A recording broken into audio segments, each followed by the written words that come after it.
compost, what we have to do is we have 2 cooking stations, and we keep 2 buckets at each station. The buckets are separated out as chicken buckets, and that will include things that the chickens will eat. Since we have chickens, we want to give them the things that they like to eat, like papaya skins, watermelon skins, any bread that we have for some reason extra, leftover rice. Things that are not moldy are fine.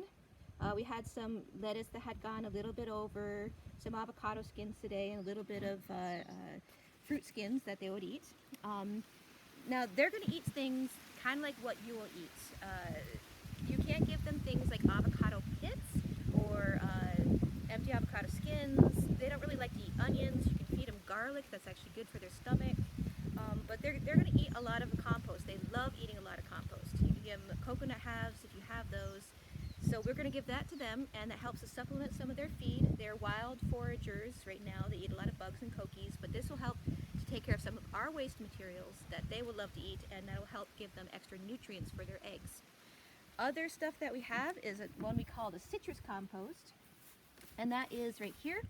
This will include things that they won't eat, like your citrus, your lemon shells, anything that's going to sit there and get gross.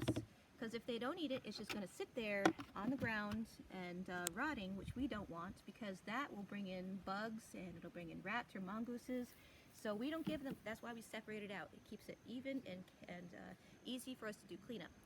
The citrus compost is going to go to a few different possible places. You got your biogas for your mushy stuff. You've got compost circles. You can have different kinds of composting methods. You can do a pit compost where you dig a hole, bury it, and dig another hole, and let them break down over about a month, and then you have really nice rich soil. You just have to watch out for seeds in that case. If you have a compost ring, sometimes you can build one out of just a wire fencing, or you can get a really cool system where you can fork it and turn it every so often, make it break down really, really fast. You can get a spinnable bin where you just put the compost in. It's going to depend upon your circumstances and how much compost and how much time you have to spend on it. Right now, and we also have bananas where you can put compost on the bananas. The important thing is, though, that you want to make sure your compost is covered up, and so that it won't smell and it won't rot. You got to incorporate your brown material, which we're going to do next.